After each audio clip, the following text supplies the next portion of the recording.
প্রিয় শিক্ষার্থীরা, গত দুটি ক্লাসে আমরা উলম্ব গতির সমীকরণ এবং এ সম্পর্কিত কিছু সমস্যা নিয়ে আলোচনা করেছি। আজকে আমরা প্রক্ষেপক নিয়ে আলোচনা করব।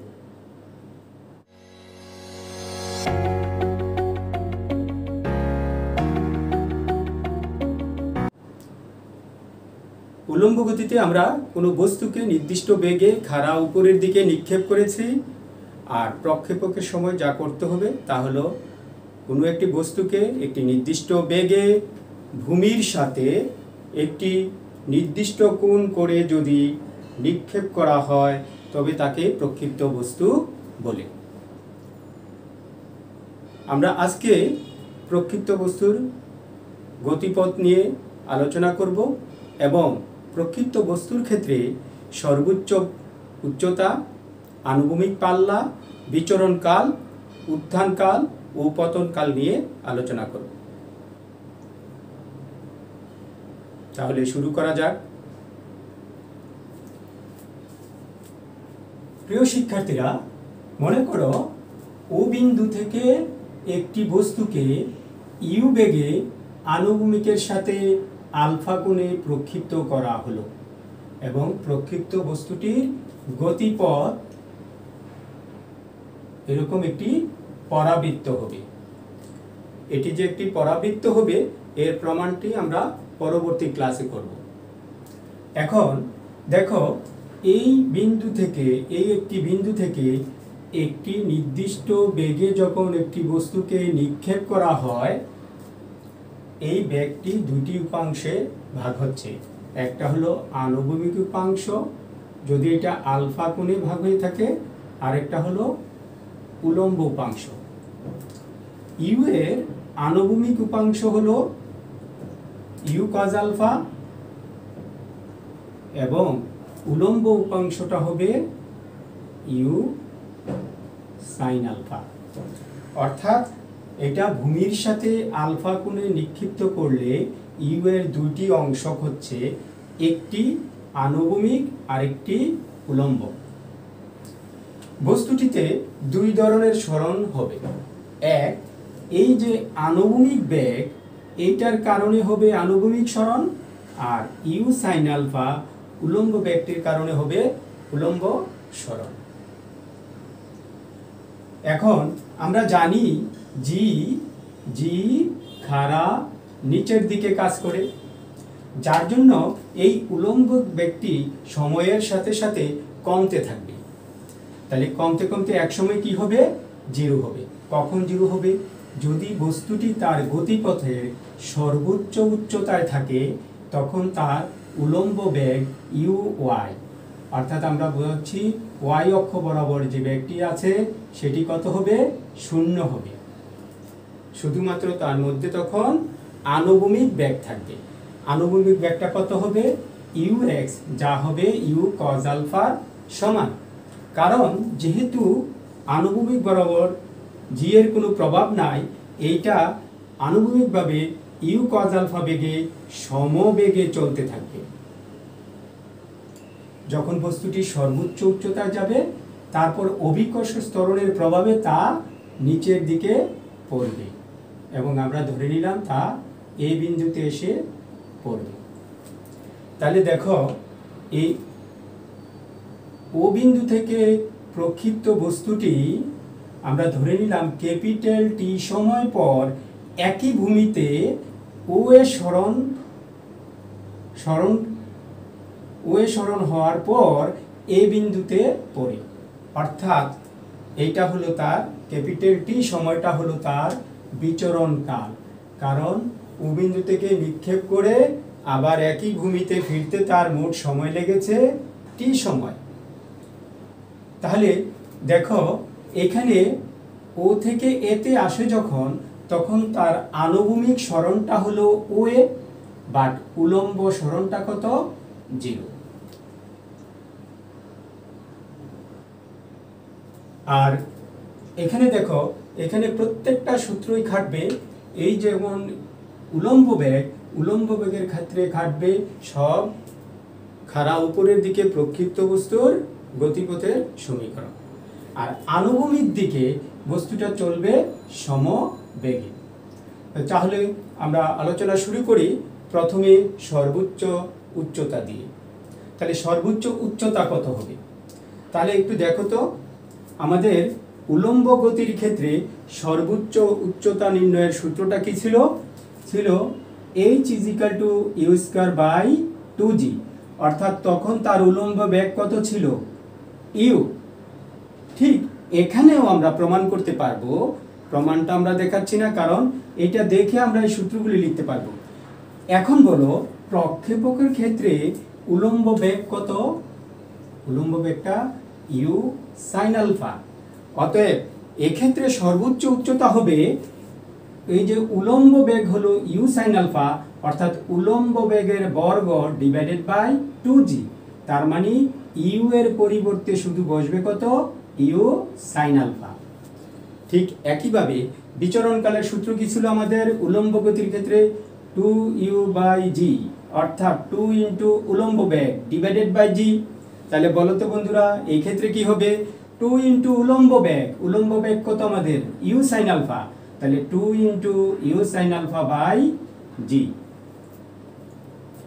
এবার আমরা জানি খাড়াভাবে নিক্ষিপ্ত বস্তুর সর্বোচ্চ উচ্চতায় ওঠার সময় হলো u/g, যেটাকে বলে উত্থানকাল, আর ওখান থেকে ভূমিতে ফিরে আসতে যে সময় লাগে সেটাকে বলে পতনকাল, এইটাও কত? u/g। তাহলে প্রক্ষেপকের ক্ষেত্রে কি হবে? টোটাল বিচরণকাল হলো আমাদের 2u sin α/g। তাহলে উত্থানকালটা হবে u sin α/g এবং পতনকালও হবে u sin α/g। এখন আমরা উলম্ব গতির ক্ষেত্রে আমাদের কোনো আনুভূমিক সরণ ছিল না, কারণ খাড়া উপরের দিকে প্রক্ষিপ্ত বস্তু ভূমিতে আবার ঠিক ওই বিন্দুতেই ফেরত আসে। এখন এখানে আনুভূমিক সরণ কত আমাদের? ওএ। দেখো আনুভূমিক সরণ কত? আনুভূমিক সরণ হলো ওএ, যেটাকে বলা হয় আনুভূমিক পাল্লা। এবার বলো, আনুভূমিক পাল্লাকে আমরা কি দ্বারা ডিনোট করি? r দ্বারা ডিনোট করি। তাহলে এইটা ইকুয়াল কি হবে? আনুভূমিক দিকে বেগ ইনটু সময়। তো আনুভূমিক বেগটা কত আমাদের? u cos α, u cos α সমবেগে যাচ্ছে, ইনটু হবে টাইম। টাইমটা কত আমাদের? Capital T। এবার দেখো, আমরা কিন্তু ক্যাপিটাল T এর মান জানি, u cos α। এখন আমরা বসিয়ে দিব ক্যাপিটাল T এর মান 2u sin α/g। তাহলে দেখো পাল্লা r = কত হচ্ছে? u গুণ করলে u², সাথে আছে 2u² sin α into cos α divided by g। এখন দেখো এই যে 2 sin α cos α, এইটাকে আমরা কি লিখতে পারি? দেখো u² sin 2α/g, কারণ এই যে 2 sin α ইন্টু cos α sin 2α, যেহেতু 2 sin α ইন্টু cos α সমান sin 2α। তাহলে আমরা পেয়ে গেলাম পাল্লা r u² sin 2α/g, এবং এটাকে লেখা যায় ভাবেও 2u² sin α cos α/g, দুইটাই এখানে লিখে দেওয়া আছে। এখন আমরা যে জিনিসটি আলোচনা করব যে পাল্লা r এর মান, নির্দিষ্ট বেগে প্রক্ষিপ্ত বস্তু পাল্লা r এর মান কখন সর্বোচ্চ হবে বা সর্বাধিক হবে। এখন দেখো পাল্লা r = কত? আমরা লিখে নেই পাল্লা, আনুভূমিক পাল্লা r = u² sin 2α/g। নির্দিষ্ট বেগে যদি নিক্ষেপ করা হয় তাহলে u কনস্ট্যান্ট, যদি আমি ইউ বেগে নিক্ষেপ করি আর যে কোনো স্থানে জি এর মান নির্দিষ্ট, তাহলে আর এর মান নির্ভর করছে কার উপরে? সাইন 2 আলফার মানের উপরে। তাহলে আর কখন ম্যাক্সিমাম হবে? আর ম্যাক্সিমাম হবে যদি সাইন 2 আলফার মান ম্যাক্সিমাম হয়। কার মান? সাইন 2 আলফার মান ম্যাক্সিমাম হয়। তা আমরা জানি সাইন 2 আলফার সর্বোচ্চ মান কত? 1। তাহলে পাল্লা সর্ববৃহৎ হতে হলে সাইন 2 আলফার মান হতে হবে 1। ইমপ্লাইজ করে কি sine 2 alpha is equal to sine 90 degree, কারণ সাইন 90 এর মান 1। তাহলে দেখা যাচ্ছে 2 alpha is equal to 90 degree, that is alpha is equal to 45 degree. এ থেকে কি প্রমাণিত হয়? প্রমাণিত হয় আমরা যদি নির্দিষ্ট বেগে 45 ডিগ্রি কোণে কোনো বস্তুকে নিক্ষেপ করি, তাহলে ওই নির্দিষ্ট বেগের জন্য সর্বোচ্চ পাল্লা হবে যখন আমরা alpha is equal to 45 degree কোণে নিক্ষেপ করব। এবার বলো তাহলে R maximum is equal to কত? দ্যাট ইজ আর ম্যাক্সিমাম ইকুয়াল হবে কত? যদি আমি সাইন 2 আলফার মান 1 পাই, তাহলে ম্যাক্সিমাম পাইতে হলে এটার পরিবর্তে 1 বসাইতে হবে। তাহলে U square into 1 divided by G, that is U square by G. এটা হলো সর্বাধিক পাল্লার সূত্র। এখান থেকে দুইটি প্রশ্ন হতে পারে, কত ডিগ্রি কোণে নিক্ষেপ করলে পাল্লা সর্বোচ্চ বা সর্বাধিক হবে? উত্তরটা হবে 45 ডিগ্রি কোণে নিক্ষেপ করলে। আরেকটি হলো সর্বোচ্চ পাল্লা কত?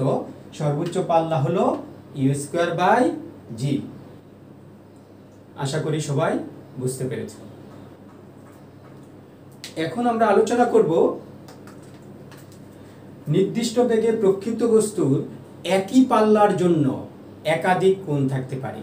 নির্দিষ্ট বেগে প্রক্ষিপ্ত বস্তুর একই পাল্লার জন্য একাধিক কোণ থাকতে পারে, সেটি আমরা প্রমাণ করব এবং দেখাবো দুটি নির্দিষ্ট কোণ আছে, যে দুটি কোণে নিক্ষেপ করলে নির্দিষ্ট বেগের জন্য পাল্লাটা সমান হবে।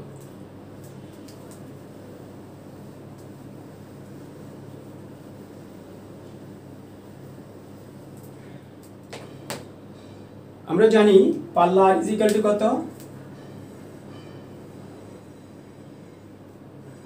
পাল্লা R is equal to U square sine 2 alpha by G. আমরা এখান থেকে বলতেই পারি R is equal to U square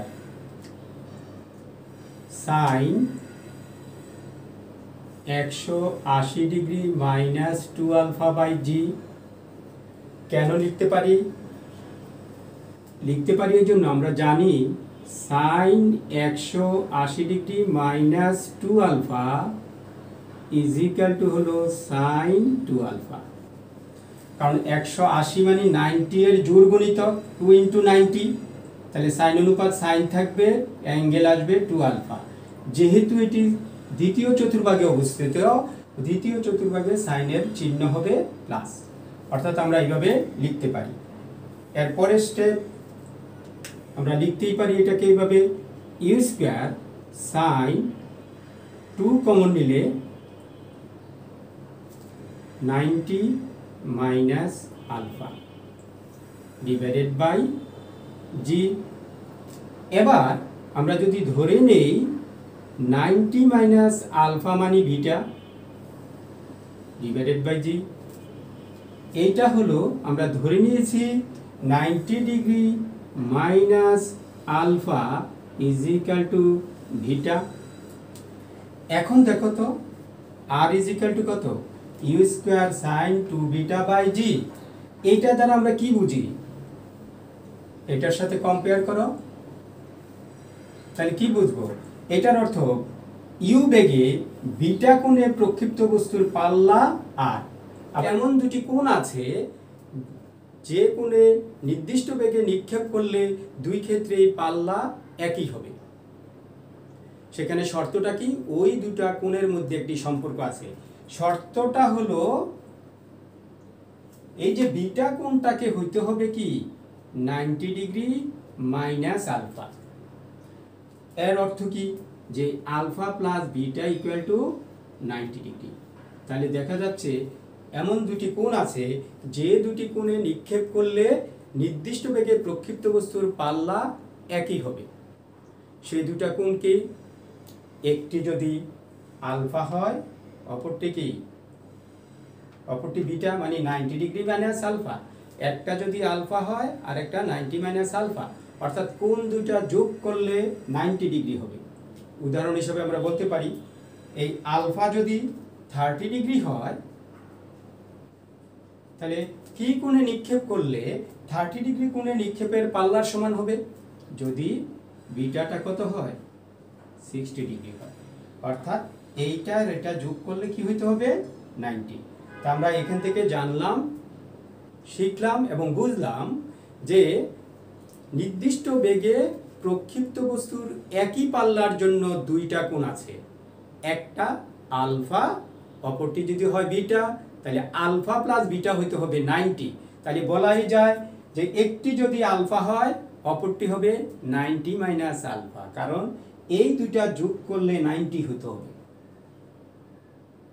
9D অধ্যায়ের 1 নম্বর প্রশ্নটির সমাধান করব। এখন আমাদের লেফট সাইডে কি দেওয়া আছে দেখো, লেফট সাইডে দেওয়া আছে G square T to the power 4 minus 4t square U square plus 4r square. আর প্রশ্নে বলে দেওয়া আছে যে ইউ বেগে আলফা কোণে প্রক্ষিপ্ত বস্তুর পাল্লা আর, ভ্রমণকাল টি এবং লব্ধ বৃহত্তম উচ্চতা ক্যাপিটাল এইচ। তাহলে আমরা এই তিনটা সূত্র জানি। টি সমান 2u sin alpha by g, r is equal to 2u square sin alpha cos alpha by g, এবং বৃহত্তম উচ্চতা h is equal to u square sin square alpha by 2g। এখন লেফট সাইডে আমাদের টি এবং আর এর মান বসাইতে হবে। তো আমরা এখন টি এবং আর এর মান বসাবো। জি স্কোয়ার, টি এর মান 2u sin alpha by g power 4 minus 4t square, তার মানে 2u sin alpha by g whole square, সাথে ইনটু হলো u square, plus 4 into R square. তাহলে 4 আর এর মানটা আমরা বসাবো 2u square sin alpha cos alpha by g তার হোল স্কোয়ার। এবার দেখো এখানে এটা জি স্কোয়ার ইন্টু 2 পাওয়ার 4 মানে 16, ইউ এর power 4 sine square sine to the power 4 alpha, নিচে জি এর power 4 G two the power 4 minus এটা হলো 4, 2 এর বর্গ 4 u square sine square alpha by g square into u square, then 4 2 স্কোয়ারে 4 u to the power 4 u স্কোয়ারের বর্গ u স্কোয়ারের বর্গ u to the power 4, then sine square alpha cos square alpha divided by g square. এখন দেখো এই G square দিয়ে এটাকে কাটলে থাকে জি স্কোয়ার। এখন আমরা দেখব কি কমন আছে। প্রত্যেকটাতেই 16 আছে দেখো, তাহলে আমরা কমন নিব 16, 4 ইন্টু 4 16, 4 ইন্টু 4 16, নিচে আছে জি স্কোয়ার, তাহলে এই জি স্কোয়ার নিচে কমন। এবার আসো ইউ টু দি পাওয়ার 4, এইখানে u square into u square, এই দুইটা গুণ করলে ইউ টু দি পাওয়ার 4, এইখানেও ইউ টু দি পাওয়ার 4, তাহলে u to the power 4 common. এবার দেখো এটা সাইনের পাওয়ার 4, এখানে স্কোয়ার এখানে স্কোয়ার, তার মানে তিনটার মধ্যে কমন আছে সাইন স্কোয়ার আলফা। তাহলে দেখো এখন কি থাকে, এখানে এইটা কমন গেলে শুধু সাইন আলফা ছিল 4 টাইমস, এখানে 2 টাইমস কমন নেওয়া হয়েছে, তাহলে থাকবে সাইন স্কোয়ার আলফা মাইনাস এখানে 4 ইন্টু 4 কমন চলে গেছে, u square into u square common, এটাও কমন এটাও কমন, তাহলে শুধু থাকবে 1, পুরো জিনিসটাই কমন চলে গেছে, তাহলে 1 প্লাস কস স্কোয়ার আলফা। তাহলে আমরা দেখি এখান থেকে কি আসে। এখন বলাই যাবে এখানে এটা হলো 16 u to the power 4 sine square alpha by g square into 0। এখন কেন 0? কারণ sine square alpha plus cos square alpha is equal to 1। তাহলে যেহেতু এইটা এটা যোগ করলে 1, 1 মাইনাস 1 ইজ ইকাল টু 0, তার মানে ফাইনালি আমরা কি পাচ্ছি? ফাইনালি পাচ্ছি আমরা 0, যেটাই হলো আমাদের রাইট হ্যান্ড সাইড। তাহলে আমরা বলতে পারি left side is equal to right hand side proved.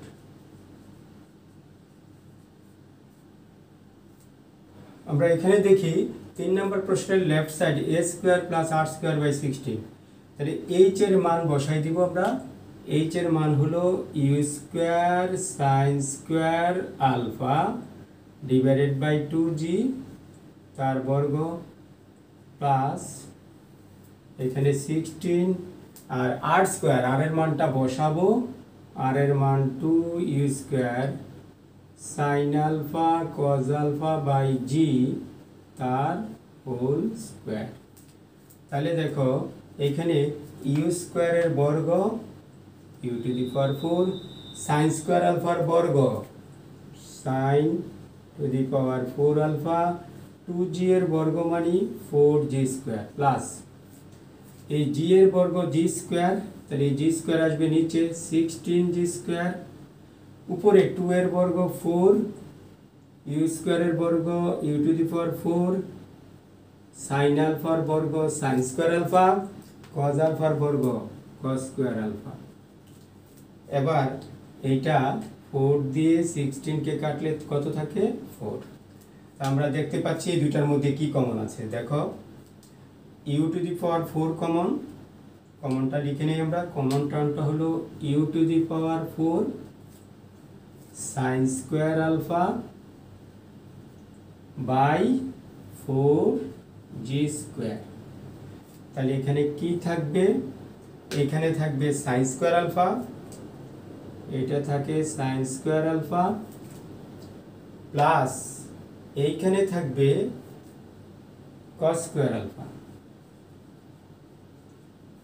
আর আমরা এই মানটা জানি 1, তাহলে আমরা লিখতে পারি এইটা হলো u to the power 4 sin square alpha by 4g square into 1।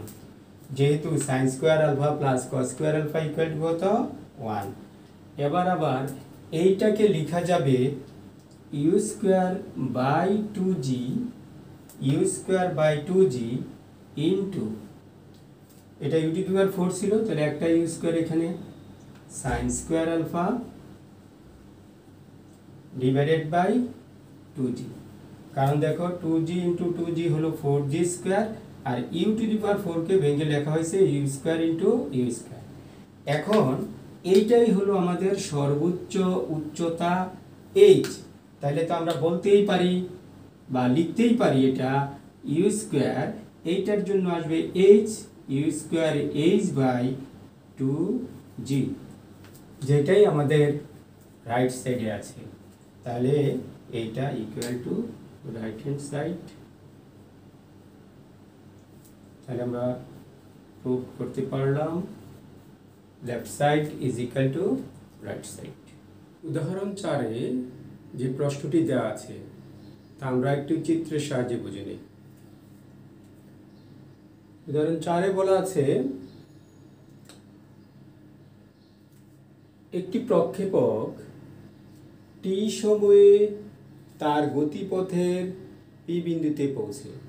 মনে করি ও বিন্দু থেকে প্রক্ষিপ্ত বস্তুটি ও বিন্দু থেকে প্রক্ষিপ্ত বস্তুটি টি সময়ে পি বিন্দুতে পৌঁছে আরও টি1 সময় পর একই আনুভূমিক তলের এ বিন্দুতে ফেরত আসে, অর্থাৎ ও থেকে এতে আসতে মোট সময় লাগে টি প্লাস টি1, যেটি হলো এই প্রক্ষিপ্ত বস্তুর বিচরণকাল। তাহলে বিচরণকালটা কত? টি প্লাস টি1। তাহলে আমরা বলতে পারি capital t is equal to t plus টি1। ক্যাপিটাল টিটা হলো প্রক্ষিপ্ত বস্তুর বিচরণকাল। আমরা ধরে নেই প্রক্ষেপটি ইউ বেগে আনুভূমিকের সাথে আলফা কোণে প্রক্ষিপ্ত হয়েছে। তাহলে তার আনুভূমিক উপাংশ ও এক্স বরাবর আনুভূমিক উপাংশ হবে ইউ কজ আলফা, আর ও ওয়াই বরাবর উলম্ব উপাংশ হবে ইউ সাইন আলফা। আমাদের প্রমাণ করতে হবে h is equal to half g t t1। এইচটা কি? এইচটা হলো পি বিন্দুর উচ্চতা, অর্থাৎ ভূমি থেকে পি বিন্দু কত উচ্চতায় অবস্থিত। আমরা ধরে নিই এটা হলো h। তাহলে এখন আমরা সমাধান করি।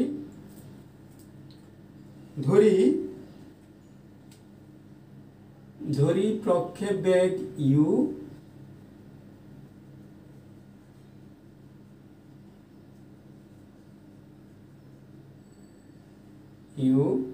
প্রক্ষেপ কোণ আলফা,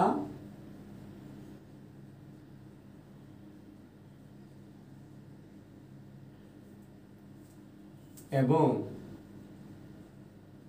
পি বিন্দুর উচ্চতা h।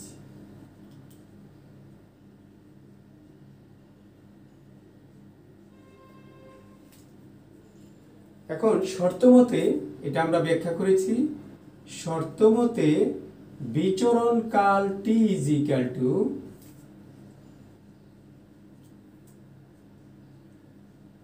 টি প্লাস টি1। কিন্তু আমরা বিচরণ কালের সূত্র কি জানি? বিচরণ কালটা হলো 2u sine alpha by g. তাহলে এটা ইকুয়াল টু টি প্লাস টি1। তাহলে আমরা কি বলতে পারি এখান থেকে? 2u sine alpha equal to আর গুণন করে জিটি প্লাস জিটি1। এখন আমাদের উচ্চতা h বের করতে হবে, যেখানে ফলাফলে কিন্তু ইউ এবং আলফা নেই। তার মানে ইউ সাইন আলফার মানটা বসাইতে হবে। এই জন্য আমরা মান বের করে রাখবো u sine alpha is equal to, তাহলে কত? হাফ ইন্টু উভয় পক্ষকে 2 দ্বারা ভাগ করা হয়েছে, তাহলে এই 2টা ক্যান্সেল, এদিকে নিচে 2 থাকবে, জিটি প্লাস জিটি1 2 দ্বারা ভাগ করে। এখন দেখো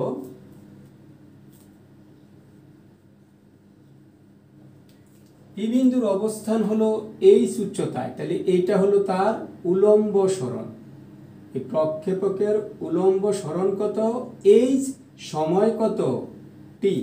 তাই আমরা উলম্ব সরণের সূত্রানুসারে কি লিখতে পারি? h ইজ ইকুয়াল টু আদি বেগ ইন্টু সময়। আমাদের আদি উলম্ব বেগটা কত? U sine alpha. এই যে আদি উলম্ব বেগ হলো u sine alpha into time কত আমাদের? টি। লিখব টি মাইনাস, মাইনাস কেন? জি নিচের দিকে কাজ করে, জি নেগেটিভ, এই জন্য মাইনাস হাফ জি টি স্কয়ার। এখন আমরা শুধু এখানে ইউ সাইন আলফার মানটি বসিয়ে দেব। তাহলে ইউ সাইন আলফার মান বসালে আমরা কি পাচ্ছি দেখো।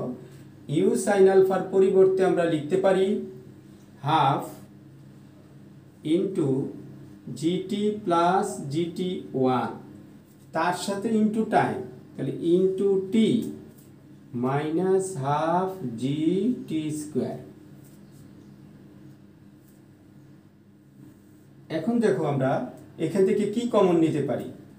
এখান থেকে কমন নিতে পারি আমরা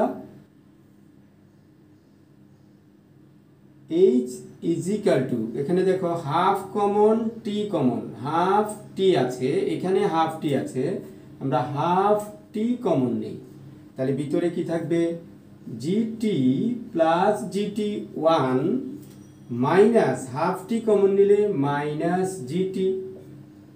তাহলে আমরা কি বলতে পারি, এই জিটি জিটি ক্যান্সেল, তাহলে দেখো তো কত থাকে, এইচ ইজ ইকাল টু থাকে হাফ টি ইন্টু জিটি ওয়ান, অর্থাৎ হাফ জি টি টি ওয়ান। তাহলে আমরা পেয়ে গেলাম পি বিন্দুর উচ্চতা কত, হাফ জি টি টি ওয়ান। শর্ট।